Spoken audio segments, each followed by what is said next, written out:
Vía Pública.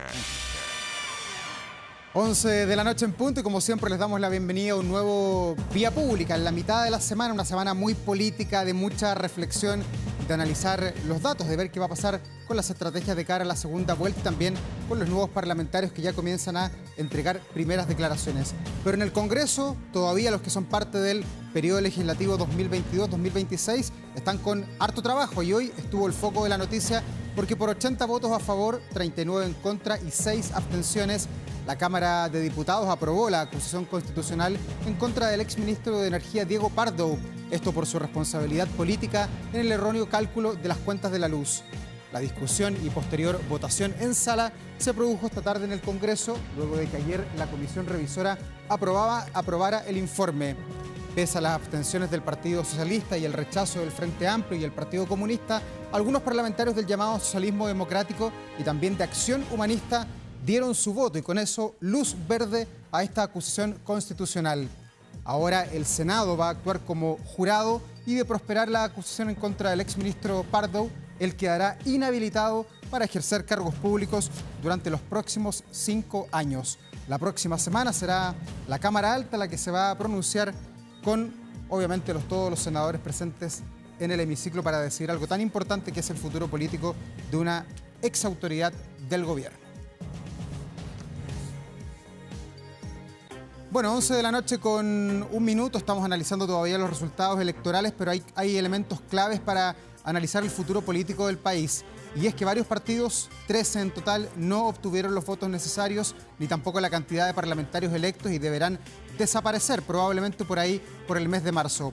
Uno de los más importantes por lo antiguo, por lo importante que ha sido en la vida política del país, es el Partido Radical, fundado en 1863, desde el siglo XIX que está presente en la política chilena, pero ahora, de acuerdo a la información que se tiene a la vista, va a desaparecer en los próximos días. Queremos conversar sobre esta crisis, también sobre lo que fueron los resultados electorales y para eso tomamos contacto de inmediato con Leonardo Cubillos, el presidente del Partido Radical. ¿Cómo le va, Leonardo? Qué gusto saludarlo. Muy buenas noches. Hola, buenas noches, Davor. ¿Cómo estás? Muy bien, acá monitoreando todo lo que han sido los resultados y encontrándonos con esta sorpresa del Partido Radical que finalmente obtuvo 2 parlamentarios, 2 mujeres que los van a representar en la Cámara desde marzo. ¿Cuáles eran las expectativas que tenían ustedes como Partido Radical para estas elecciones? Mira, nosotros teníamos bastante expectación positiva que en esta elección a lo menos íbamos a lograr el umbral mínimo que establece la ley. Teníamos candidatos bastante potentes integrados en el territorio, diputados que iban a la reelección y figuras también nuevas con bastante proyección. Teníamos una elección de concejales que nos antecedió, que revivió esas esperanzas porque el partido lo recibimos en condiciones bastante complejas el año 2022, después de la directiva de Carlos Maldonado, con una situación financiera, administrativa bastante compleja, la logramos superar. Nos recompusimos orgánicamente y la elección municipal de concejales era la madre de todas las batallas, porque si nos iba mal, por supuesto, íbamos a tener que empezar a hacer un proceso de reflexión y reinvención, pero como nos fue bien, especialmente la elección de concejales, fuimos el partido más votado en esa elección después del Frente Amplio, en los partidos de la centroizquierda. Pensábamos que, por supuesto, íbamos a poder tener un buen resultado en la parlamentaria. Los resultados son lo que son. Hay un proceso de reflexión bastante importante, de autocrítica bastante importante al interior de la colectividad. Hay un proceso también de análisis de décadas, de una forma de hacer política que nos desconectó con la ciudadanía. Y hoy día lo que vamos a hacer es, bueno, lo que nos indica la ley, el proceso, seguir los pasos del proceso de liquidación. Esto se debiese producir alrededor de en 60 días más. Nosotros ya nos estamos preparando, ya tuvimos reunión con el CERVEL y la decisión de nuestra directiva, de nuestro órgano y el ímpetu de nuestra militancia es que los ideales radicales no van a morir, no han muerto. Además, siempre se ha dicho que somos como patrimonio de la nación, esa conjunto de la buena familia, la buena conversación, el análisis, racionalidad, la fraternidad y la búsqueda también de una sociedad justa, equitativa y solidaria. Y por eso es que hemos decidido, terminado el proceso de cancelación, iniciar un proceso de reinscripción para levantar y reconectarnos con la ciudadanía desde cero, no desde la ruina, construir desde la ruina, sino desde los cimientos, para modernizar este partido y oxigenarlo, y estamos esperanzados de ese proceso de reinscripción para no cortar la historia. No es la primera vez que el Partido Radical ha tenido esta circunstancia, claro, por supuesto bajo el umbral, por supuesto, la otra vez fue el año 1992, pero en épocas pasadas hubo, por supuesto, interrupciones en su vida partidaria y siempre salimos adelante, y esta no va a ser la excepción. Claro, nos ha dado ahí varios elementos, Leonardo, sobre lo que tiene que ver con la crisis del Partido Radical de nuestro país, pero quiero tomar algo de lo que usted dice, la reflexión que se ha hecho durante el fin de semana, cuando tenían los resultados a la vista, se ha reunido también la directiva. ¿Qué le pasó al Partido Radical? ¿Por qué siente usted que el 2025 no logró sintonizar con el Chile de esta época? El Partido Radical le ha entregado presidentes de la República, políticos notables, senadores, diputados, y siempre se las arreglaba para estar presente con sus ideas, con sus banderas, pero en esta ocasión no. ¿Por qué extraviaron el rumbo? ¿Qué les pasó en estos últimos 10 años, si es que uno mira con una foto amplia la crisis? Yo creo que es un poco más. Siempre hemos dicho que en 3 o 4 años no se puede hacer lo que no se hizo en 40 o en 30. Pero sí sería injusto culpar a los candidatos y candidatas. Ellos hicieron un esfuerzo desplegado, lo vi en el terreno, lo vimos en el territorio.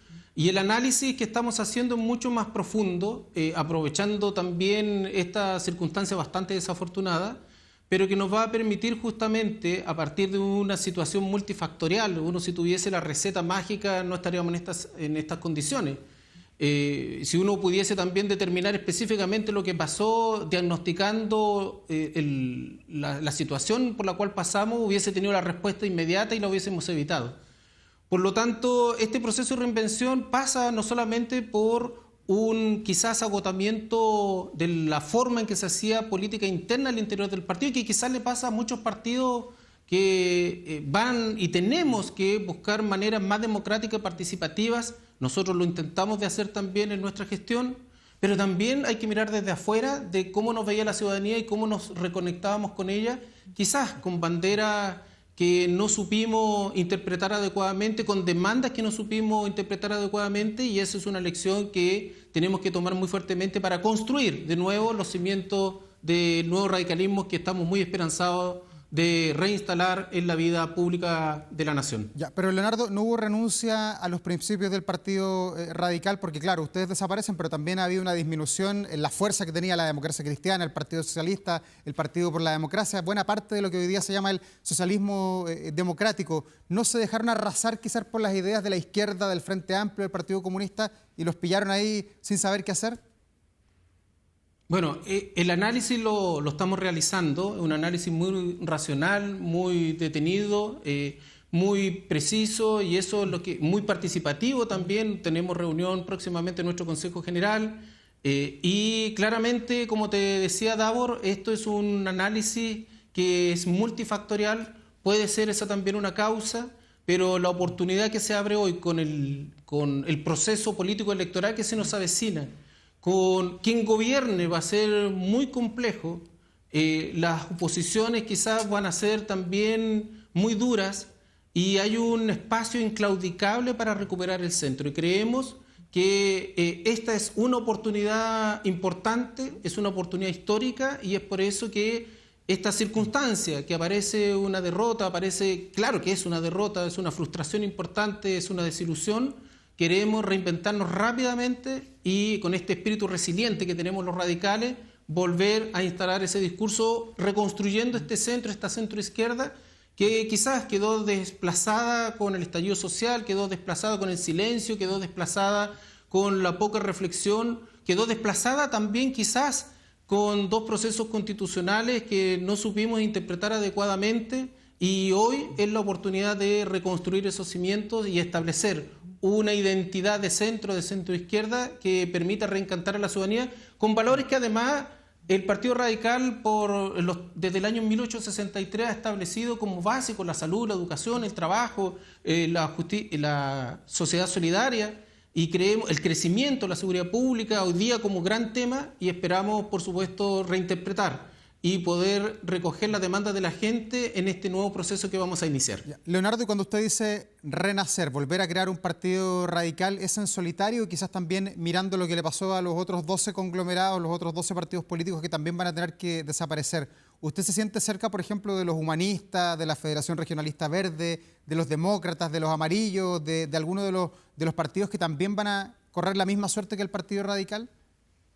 Evópoli también. Mira, el Partido Radical tiene 162 años, logramos llegar hasta 162 años y es vertiente de muchas fuerzas políticas actuales con principios comunes. El Partido Radical va en este proceso de análisis, de reconfección, de revisión de sus principios, de renovar esta socialdemocracia a la cual nosotros nos apegamos muy fuertemente. Va a abrir las puertas a todos aquellos que se sienten identificados con aquello. Lo peor sería cerrarnos en este proceso que vamos a iniciar. Y por eso que esta oxigenación que iniciamos hace poco tiempo va a tener que abrir mucho más fuerte hacia quienes estén interesados de plegarse a estas ideas, a esta lucha por esta sociedad que nosotros queremos impregnar nuevamente a nuestro Chile y al Chile del futuro. Leonardo, usted presentó la renuncia a la presidencia del partido. ¿Se siente como el gran responsable de este momentum que está viviendo el Partido Radical? Mira, son momentos que emocionalmente pegan muy fuerte. Cuando uno no cumple un objetivo, por supuesto que es una frustración. Yo soy el presidente del partido, yo soy el responsable y en ese sentido, aunque a uno le achaquen miles de cosas, lo primero es que uno tiene que asumir esa responsabilidad. Yo la asumí el día lunes, presenté de inmediato mi renuncia. Viene un proceso complejo que no es fácil tampoco de asimilar. O sea, cada día que viene ir cerrando las cosas que uno construyó por muchísimo tiempo, interpretando también a miles de militantes muy activos, por supuesto que duele. Y en ese sentido la frustración es personal. La responsabilidad primera siempre la tiene el presidente. Sería una falacia tratar de justificar o esconderse en otros factores, pero también uno llama a la responsabilidad colectiva. Mi renuncia no fue aceptada.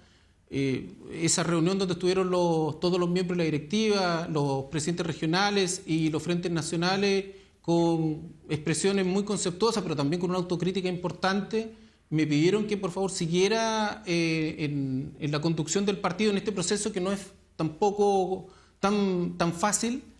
Y yo acepté aquello por el periodo, por supuesto, yo sigo en reflexión, por el periodo que me permita entregarle al partido la conducción necesaria para enfrentar este proceso y después, por supuesto, volver a la decisión que tomé. Por de pronto, toda la directiva nacional también presentó su renuncia y esta se hará efectiva al momento de la cancelación, aunque parezca un poco simbólico, pero no podemos tampoco dejar al partido a la deriva y esa es la responsabilidad que nos invoca hasta el momento. Y por lo menos, mientras yo deje la carta de navegación, voy a seguir hasta que mi convicción y mi fuerza interna emocional también lo permitan. No puedo dejar a los militantes solos, no podemos dejar al partido solo y eso es lo que va a impregnar mi función hasta ahora. Y esta desaparición o cancelación, como usted dice, del Partido Radical se va a hacer efectiva una vez que se han informado los resultados oficialmente por parte del Tricel. De ahí corren 60 días, por eso que se habla más o menos que en marzo podría ser el cúmplice de alguna manera de este artículo, creo que es el 42 de la Ley Orgánica de Partidos Políticos. ¿Cómo llega financieramente o cómo termina su vida por ahora en esta etapa del Partido Radical? Porque se especula mucho en la prensa que el partido está quebrado. ¿Tiene buenas arcas o no?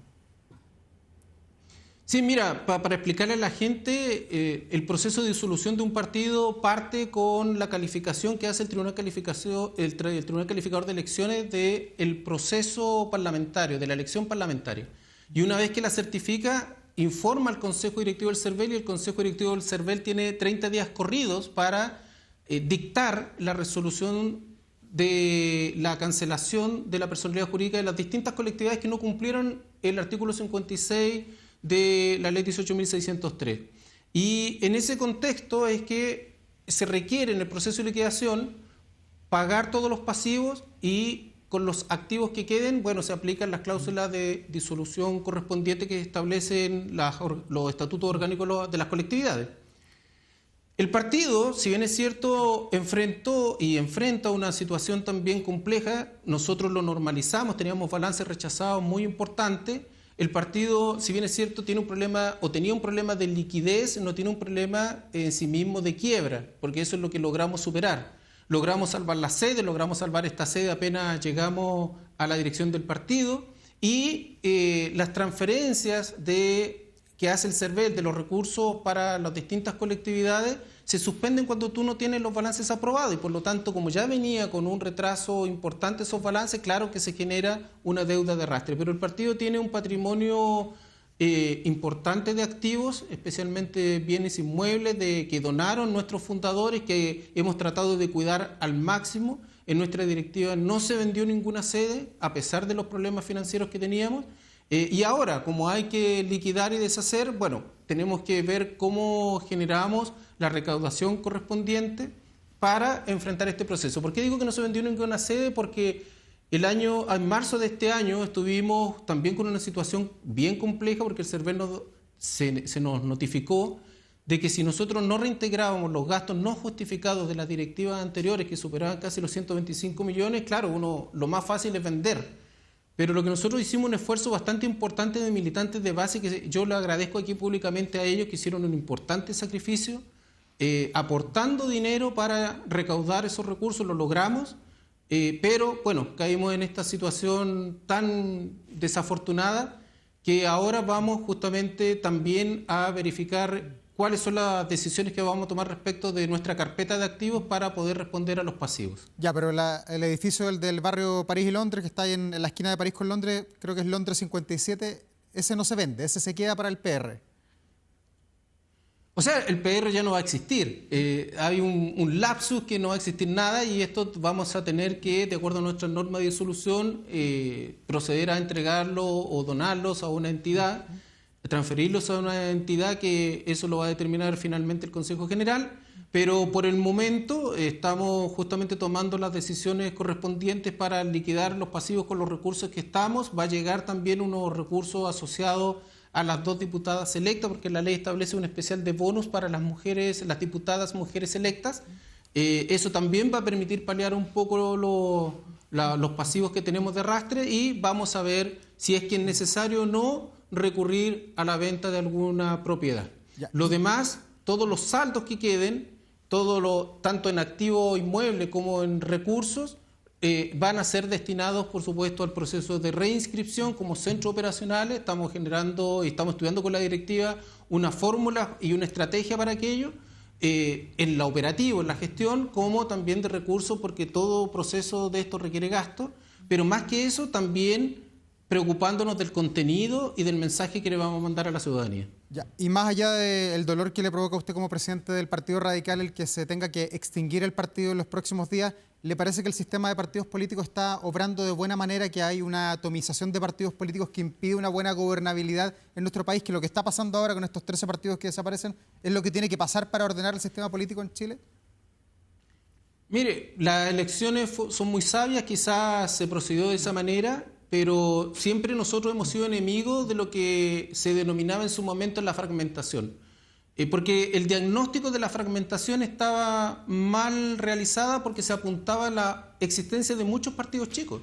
Pero el problema de la fragmentación se produce en el Congreso, para la posibilidad de llegar a acuerdos con los distintos diputados, y ahí tenía que hacerse una estrategia fundamental para evitar justamente el 1 a 1, el famoso pirquineo que tenían que hacer con los respectivos votos las distintas autoridades de los gobiernos de distintas corrientes.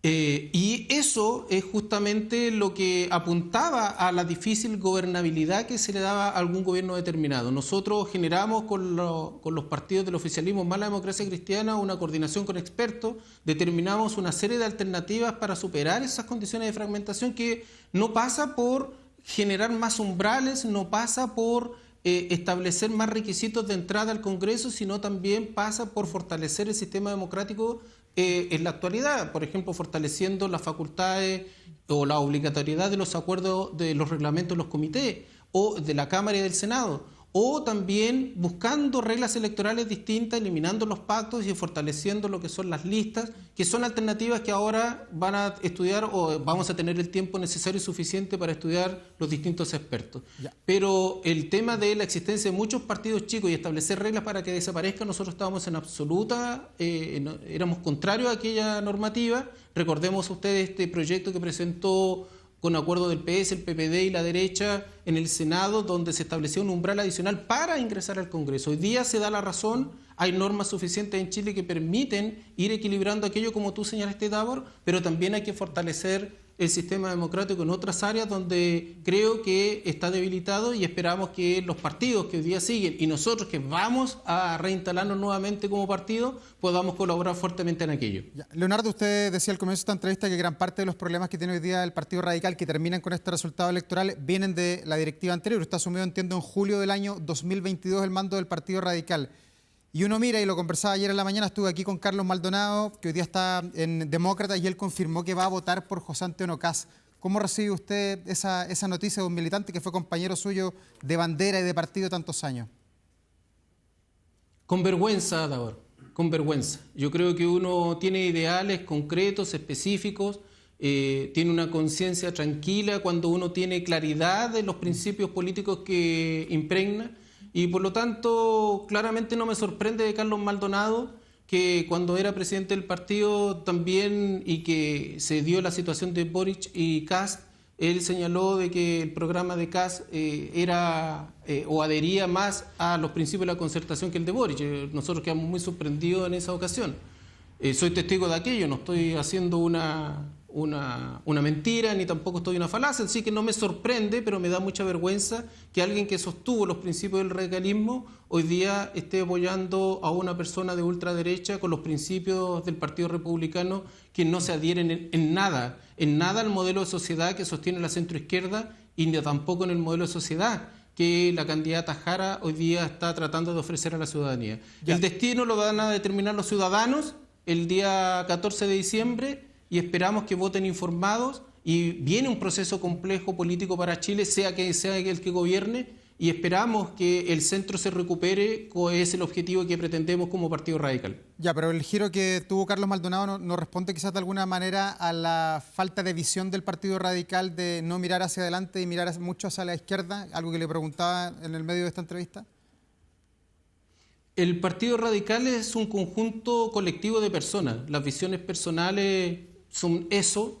Por eso le digo que lo miro con vergüenza que un expresidente de un partido, que además fue ministro del partido, subsecretario del partido en distintos gobiernos de la concertación, hoy día esté teniendo esa mirada. Me da vergüenza, no te puedo decir nada más. Te podría decir muchas cosas que hoy día me están pasando por la mente, pero por el respeto a la ciudadanía y la gente que nos está mirando, prefiero decir que lo miro con vergüenza. Ya, Leonardo, vamos a lo más político, dejemos ahí el Partido Radical. Usted nos ha explicado la crisis, cómo se sale, lo que viene además para los militantes y para el partido, pero quiero preguntarle por Janet Jara. Usted sigue sosteniéndola a ella como candidata presidencial de cara al 14 de diciembre, que obviamente es el balotaje. ¿Cómo analiza lo que pasó el día domingo? ¿Está perdida la carrera presidencial o todavía hay chance de obtener la piocha de O'Higgins? Mira, uno nunca tiene que dar por perdida una candidatura, una competencia antes que comience. Esto es una elección distinta, una segunda elección que tiene que proyectar con un mensaje que Janet Jara y el comando van a tener que ir mirando muy específicamente para poder generar ese llamado a aquellos votantes que, por supuesto, no dieron su voto en esta primera vuelta.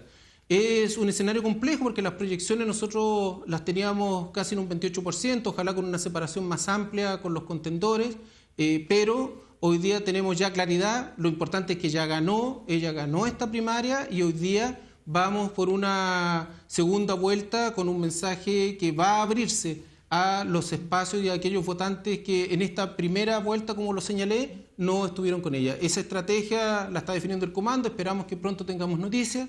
Y esperamos también que la ciudadanía reciba con agrado, con aceptación, el mensaje de alegría y de esperanza que en su momento Janet Jara interpretó a todos los partidos que la estamos apoyando. Ya, y en esta segunda etapa, ¿qué tan cerca hay que estar de Franco Parisi, del Partido de la Gente, de esos casi 2.600.000 votos que cuesta descifrar al día de hoy?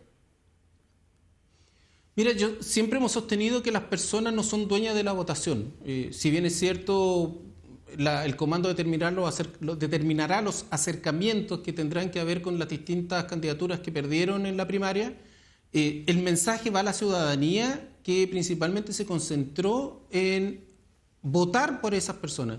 Y yo creo que Janet va a hacer el llamado y está preparando también una batería de medidas, de acciones para poder acercar a esa votación y llegar a esos ciudadanos para el fin de lograr la victoria el 14 de diciembre. Nosotros no hemos perdido la esperanza. La votación se ganan o se pierden en las urnas, ya nos pasó a nosotros, y en ese contexto no desconfiamos que se está haciendo el mayor esfuerzo para que nuestro mensaje, el mensaje de la centroizquierda, pueda ser representado finalmente con una victoria el 14 de diciembre. Ya, pero hay que hacer cambios radicales dentro del comando para leer quizás este nuevo escenario y a estos votantes, 2,6 millones que estuvieron con Franco Parisi, que usted no los vio venir. Usted me decía, bueno, me fue mal a mí como partido político, a otros también les fue más o menos nomás en la elección de diputados. ¿Debería venir alguien nuevo para mirar esto desde afuera?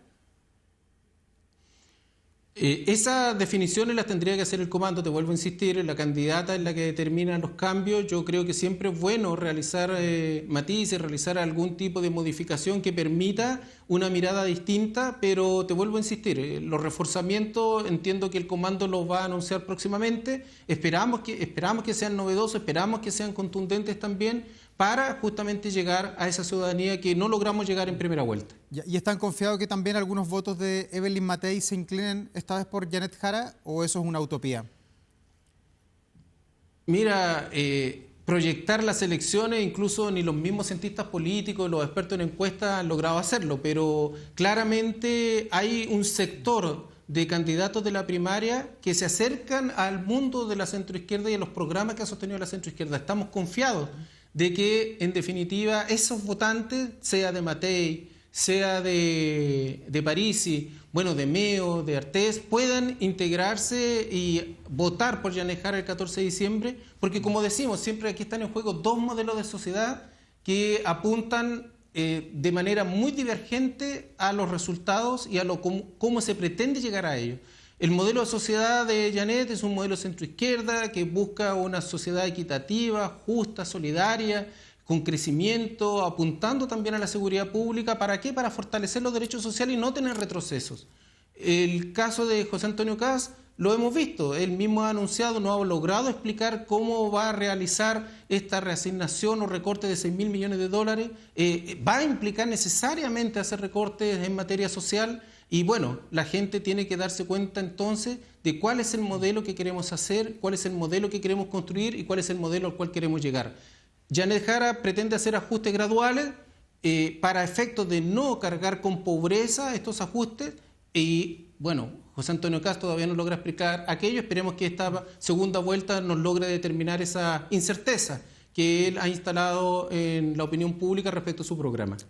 Leonardo Cubillos, presidente del Partido Radical, muchas gracias por esta entrevista aquí en Vía Pública y estamos en contacto, por supuesto, monitoreando siempre lo que pasa con el futuro del partido en los próximos días. No, gracias, Davor, y un abrazo grande a todos los radicales del país. Un mensaje importante: vamos nuevamente a reinscribirnos y este patrimonio que tenemos ya instalado en la nación va a renacer próximamente. Así que mucha fuerza. Gracias, Leonardo. Buenas noches.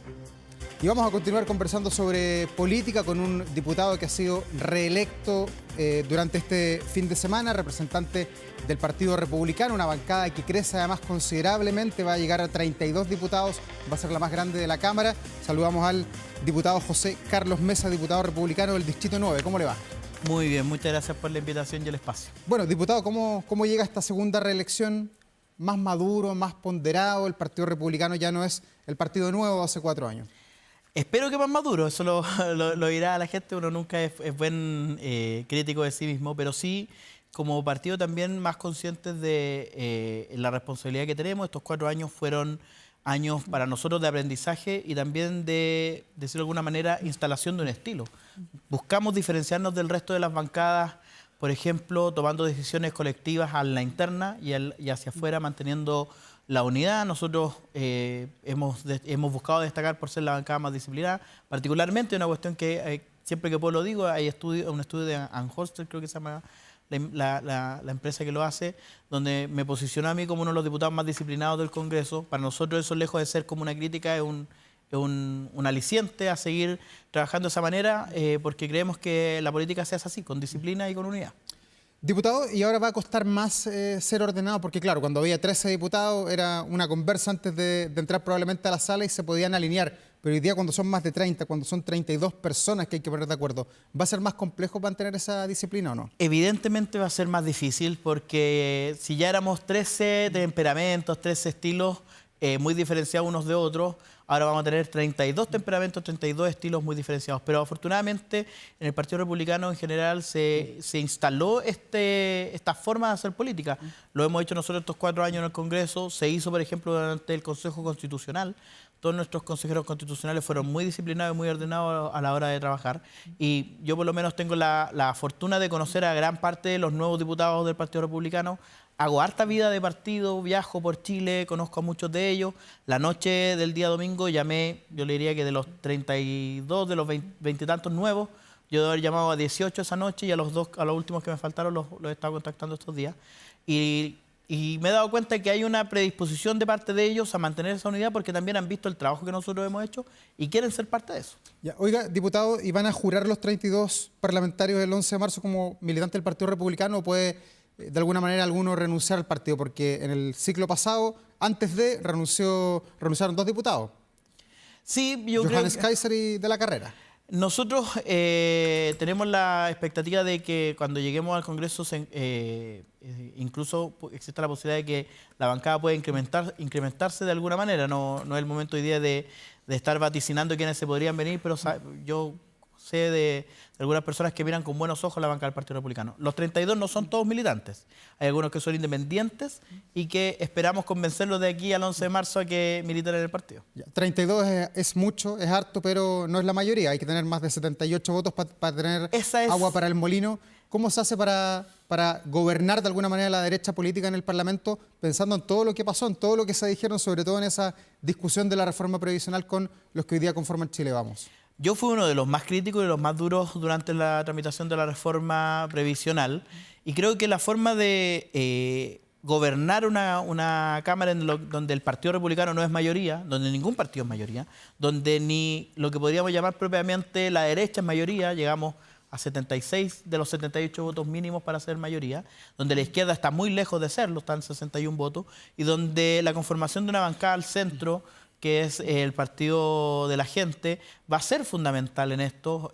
Son 14 diputados los que vamos a tener que de alguna manera convocar también a gobernar la Cámara. ¿Cómo se logra eso? Entendiendo y aceptando que hay diferencias. A nosotros se nos ha dicho muchas cosas, yo no tengo ningún problema con esas críticas, que se nos diga que somos extremos, cada uno verá si es que nos considera extremo o no, que se nos diga que somos muy de derecha o lo que sea. Así como yo acepto las críticas, creo que también es bueno, por madurez política, que quienes son nuestros vecinos, digamos, nuestros primos, les decimos de repente, entiendan también las críticas que nosotros hacemos. Dejando las críticas de lado, porque hay que hacerlas cuando corresponde, también hay que saber encontrar los puntos en común que tenemos. Yo creo que lo que ha pasado estos últimos días con, hoy día, por ejemplo, 182 alcaldes del bloque de derecha apoyando a José Antonio Kast es una gran señal, entendiendo que hay diferencias. Hay alcaldes que han sido muy críticos de José Antonio en algún momento. Podríamos mencionar al alcalde Belolio de Providencia, podríamos mencionar al alcalde Desbordes en Santiago, al alcalde Sichel, para qué decirlo, pero a la hora de pensar en el país estamos todos juntos y eso es lo que importa. Y ya que están todos más o menos cuadrados con José Antonio Kast y usted habla que son primos, que algo de pariente hay entre una derecha y la otra, ¿da para tener una gran unidad y hacer un gran conglomerado, una federación de partidos como plantea Pablo Longueira el día de hoy? Yo creo que no es el camino, no es algo que nosotros en el Partido Republicano jamás nos hayamos planteado como un un norte, una meta. Creo que tampoco es el momento de hablar de eso cuando hoy día dentro de Chile Vamos hay dudas de cómo va a continuar Chile Vamos. ¿Sientes que está muerto Chile Vamos? No, para nada. O sea, cuando nosotros vemos que una bancada como la UDI, por ejemplo, tiene 18 diputados de todas maneras, a pesar de lo difícil que fue la elección del día domingo, cuando vemos que una bancada como Renovación Nacional mantiene 14 diputados, o sea, si yo creo que Renovación Nacional está muerto porque tiene 14 diputados, habría dicho entonces que los republicanos cuando teníamos 13 nacimos muertos. Sería un exceso.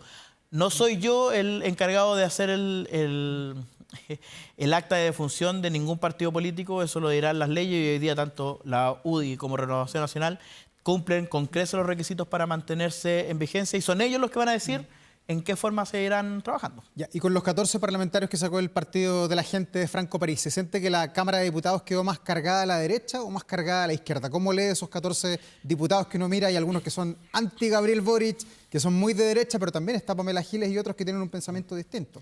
Sí, yo creo que el fenómeno Partido de la Gente y el fenómeno Franco París es una cuestión que hay que conocer y estudiar a profundidad. Hoy día es muy difícil sacar una conclusión al respecto. Lo que sí a mí me queda claro que es una bancada que una de las cosas que lo une es el anti-establishment, podría llamarlo, el anti-partidos tradicionales o política tradicional.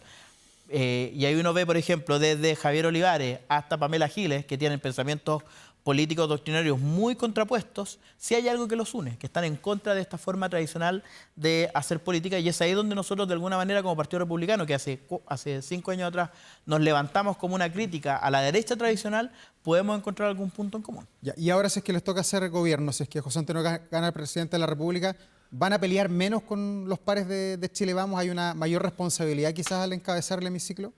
Yo creo que lo que va a determinar las mayores o las menores diferencias que son legítimas y que pueden existir va a ser la contingencia. Vamos a enfrentar, y nosotros lo hemos dicho, un gobierno de emergencia que tiene 3 o 4 tareas urgentes para sacar en nuestro país. En la medida que podamos entendernos con los parlamentarios de Chile Vamos en esa emergencia, y por lo menos lo que estos días hemos conversado en el Congreso con los que siguen y con algunos de los nuevos con los que uno tiene algún grado de cercanía, existe la disposición a trabajar en esos temas. Evidentemente, en los temas en donde no hay puntos de encuentro, hay cuestiones valóricas en las que hay algunos parlamentarios de Chile Vamos que piensan muy distinto a lo que podamos pensar los republicanos, van a haber diferencias. Yo creo que lo importante es separar la diferencia de las cosas que nos unen. Está bien que tengamos diferencias, yo no le veo problema a eso. De eso se trata la política, si no estaríamos en Cuba o en Corea del Norte, donde estamos todos obligados a pensar de la misma manera. Estamos en Chile y aquí, afortunadamente, hay libertad de pensamiento. Y de cara a la presidencial, José Antonio Kast salió segundo el domingo, pero muy bien aspectado, si es que uno hace una sumatoria matemática y hay muchos análisis, hemos leído cuántas columnas de opinión en estos días y entrevistado a mucha gente. Desde su punto de vista, ¿es carrera corrida la presidencial para José Antonio Kast o hay que ser cauto para lo que va a pasar de aquí al 14 de diciembre? Jamás, nunca es carrera corrida. Yo creo que el peor error que podríamos cometer, que afortunadamente no veo que lo esté cometiendo ni José Antonio, ni el comando, ni ninguno de los parlamentarios, es dar por ganada esta elección. Evidentemente el resultado del día domingo fue muy positivo, no solo por el resultado de José Antonio, sino que por lo que mencionabas tú, el resultado en la Cámara de Diputados, el resultado en el Senado. Tenemos 5 senadores que van también a sumarse a este equipo parlamentario del Partido Republicano. Lo que sí creo que las condiciones hoy día son, el viento es más favorable al barco que lidera José Antonio. Yo creo que eso nadie lo podría negar, pero por mucho que tenga el viento a favor, si el capitán se equivoca, el barco va a encallar igual. Así que lo importante es que mantengamos firme el timón para llegar al puerto. Ya, pero usted dice, lo leía en la mañana en una entrevista, que quieren reeditar el 62% del apruebo rechazo. Esa es la meta. ¿No es muy amplia la expectativa de reeditar eso que fue coyuntural del 4 de septiembre del 2022? Es que no fue coyuntural. Ahí yo me permito Pero discrepar. fue una votación. En un momento de la vida había que votar sobre un papel que a uno se le puso a los chilenos y había que decir o aprueba o rechazo. Lo importante es lo que decía ese papel. Y ese papel contenía el programa político, no un programa de gobierno, un programa político para los próximos 50 años de la izquierda, representada desde Carolina Toá hasta Janet Jara, las 2 candidatas más fuertes de la primaria del oficialismo. Representaba a Jaime Mulet y representaba a Gonzalo Vinter al Frente Amplio. Ese proyecto político hoy día lo tratan de esconder, lo ponen debajo de la mesa, lo están usando de posavasos, están inventando cualquier forma de esconder lo que fue el proyecto refundacional del 4 de septiembre del 2022, que el 62% de los chilenos derrotó. Si fuimos capaces en ese momento, podemos ser capaces ahora. Lo importante es cómo nosotros nos planteamos una meta electoral. No siempre esas metas se cumplen, es cosa de preguntarle al mismo comando de Janet Jara. Ellos querían un 30%, llegaron a un 26, casi 27. Nosotros nos planteamos un 22%, llegamos al 24%.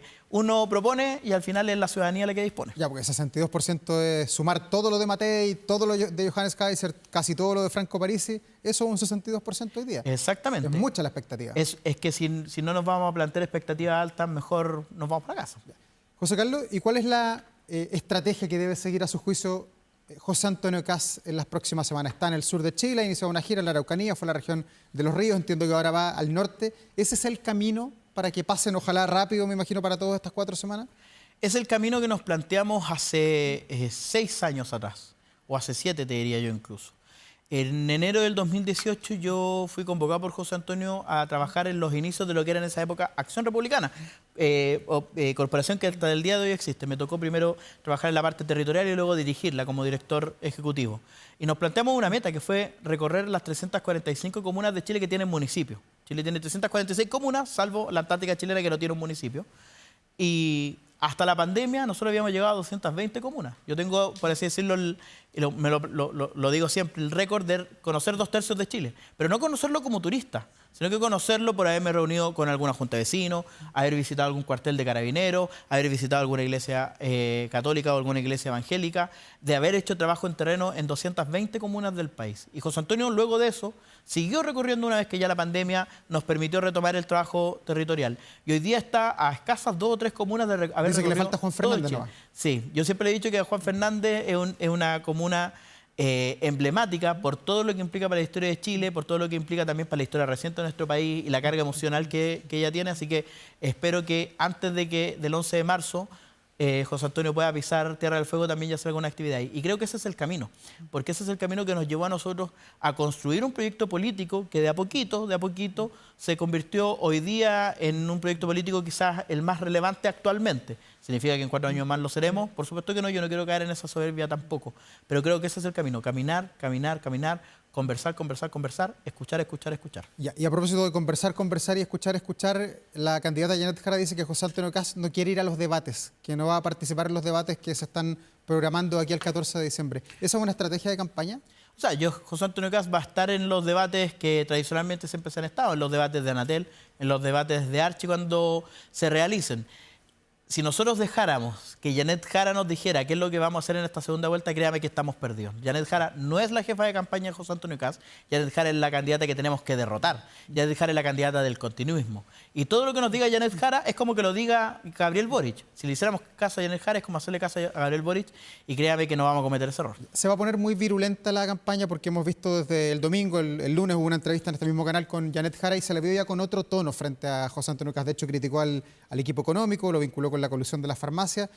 ¿Va a cambiar el tono probablemente de aquí al 14 de diciembre? Bueno, yo creo que nadie es capaz de sostener una mentira mucho tiempo. Y Janet Jara claramente se le empezaron a caer las caretas demasiado rápido.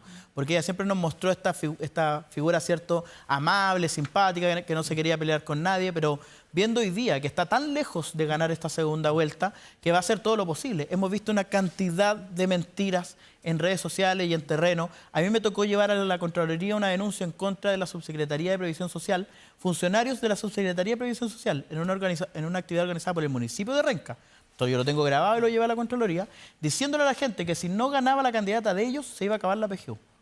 O sea, ese es el nivel de mentiras que nosotros nos vamos a enfrentar ahora. Lo dijimos hace tiempo cuando partió la campaña de primera vuelta y la ciudadanía tiene que tenerlo claro. Las mentiras del comando de Janet Jara se van a incrementar y nosotros vamos a hacer todo lo posible por desmentirlas. Ya. José Carlos, y en medio de esta campaña del Partido Republicano con José Antonio Kast como el líder obviamente de la coalición, ¿qué impacto tiene lo que se ha publicado hoy día en CIPER Chile que acusa a un diputado republicano, en este caso al diputado Cristian Araya, diputado por Santiago, de haber recibido 1.700.000 pesos y se le involucra a él en la llamada trama bielorrusa? ¿Puede tener esto un impacto en la campaña, en ustedes como una bancada nueva? Mire, yo le voy a decir lo que a mí me tocó ver. Yo fui el integrante de la bancada del Partido Republicano en la comisión que estudió esa acusación constitucional. Nosotros tenemos una definición como bancada desde el día 1.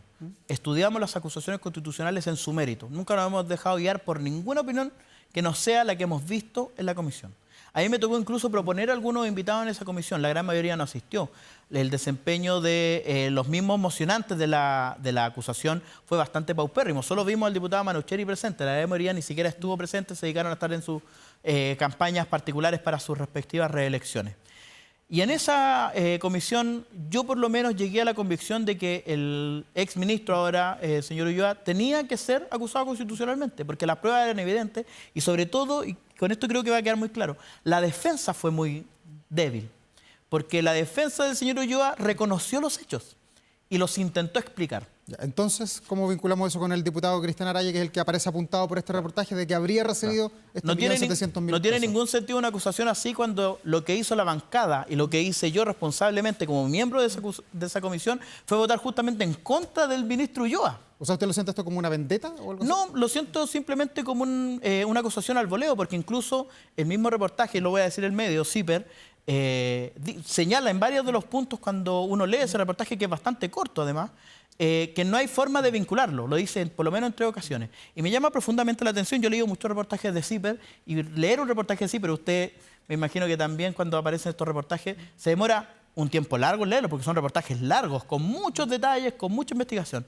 Este reportaje tiene una lectura de 2 minutos. O sea, yo no le doy ninguna importancia. Ya, ¿no van a pedirle al diputado Araya que eventualmente suspenda la militancia en el Partido Republicano para no afectar y empañar la campaña presidencial? Por el momento no ha sido una cuestión que haya surgido dentro de las conversaciones de la bancada, porque como le digo, yo leí el reportaje y lo primero que hice fue decirle a mis colegas de bancada, nosotros votamos a favor de la acusación, votamos en contra de los intereses del señor Ulloa. Este reportaje no tiene ningún sustento, por lo tanto. Además, me permito cuestionar el nombre de reportaje, es simplemente una nota periodística, una cuestión de 3, 4 párrafos que no tiene mucha profundidad.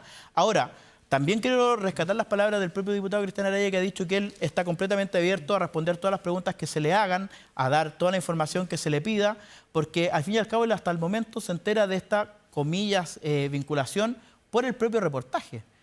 Nadie lo ha citado a ninguna declaración, nadie lo ha notificado de ninguna investigación. Entonces, hoy día creo que por responsabilidad nosotros no tenemos ningún antecedente que nos permita vincular una nota corta, ambigua, con una votación que es justamente contraria a la que la supuesta nota dice que nosotros íbamos a tomar. No tiene sentido. Diputado José Carlos Mesa, muchas gracias por estar acá esta noche en Vía Pública. Éxito en este segundo periodo, probablemente lo entrevistaremos más veces, pero estar muy reciente la elección. Así que nos vemos pronto. Gracias por estar acá. Muchas gracias a usted también. Gracias, buenas noches. Y nosotros vamos a la pausa, ya estamos de vuelta aquí en Vía Pública, en Canal 24 Horas. No se vayan.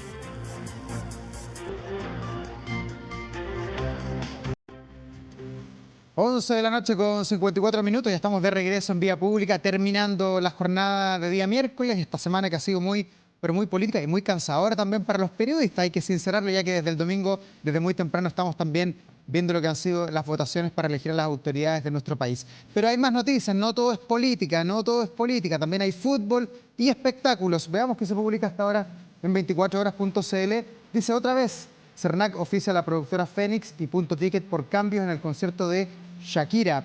Por ejemplo, las modificaciones afectaron a quienes compraron butacas numeradas. Quienes tras el cambio de recinto deberán ver el show a pie. Eso es una parte del problema, porque mucha gente, recordemos, había comprado pasajes para venir desde este Chile tan largo para estar en Santiago y ver a Shakira, y no hubo concierto. Todo se canceló y se reagendó. Ese dinero probablemente, y el mal tiempo, el malestar además, nadie se lo va a devolver a esas personas. Veamos cómo están las temperaturas. Santiago, lo hemos dicho durante toda la semana, ya está con días de verano. Y mañana, bienvenida a las nubes. Bienvenida a las nubes en nuestra capital. 25 grados máxima para esta jornada de jueves, pero ya el fin de semana repuntan los termómetros y los 30 grados se instalan otra vez sobre los cielos de la región metropolitana, y esto se amplía también a la región de O'Higgins y la región del Maule. Nos estamos despidiendo como siempre con buena música. Estamos escuchando a Oasis. A esta hora son miles los fans de Oasis que se retiran más que felices desde el Estadio Nacional, porque después de 16 años la banda británica regresó a nuestro país en el marco de su gira Live 25. Los hermanos Liam y Noel Gallagher dejaron atrás sus peleas y se unieron en un tour que se ha convertido en todo un fenómeno a nivel planetario, donde van recinto lleno, estadios llenos prácticamente en todo el planeta. La banda británica se presentó aquí en Chile por 4ª vez y tocó más de 20 canciones que recorrieron toda su carrera, que comenzó por allí por el año 2005. Este es uno de los mayores regresos en la historia de la música, que ya ha pasado por 5 continentes con lleno total en todas las fechas. Por supuesto, con la música de Oasis vamos a despedir este Vía Pública. Gracias a ustedes por acompañarnos. Nos encontramos mañana. Que tengan un muy buen descanso. Buenas noches.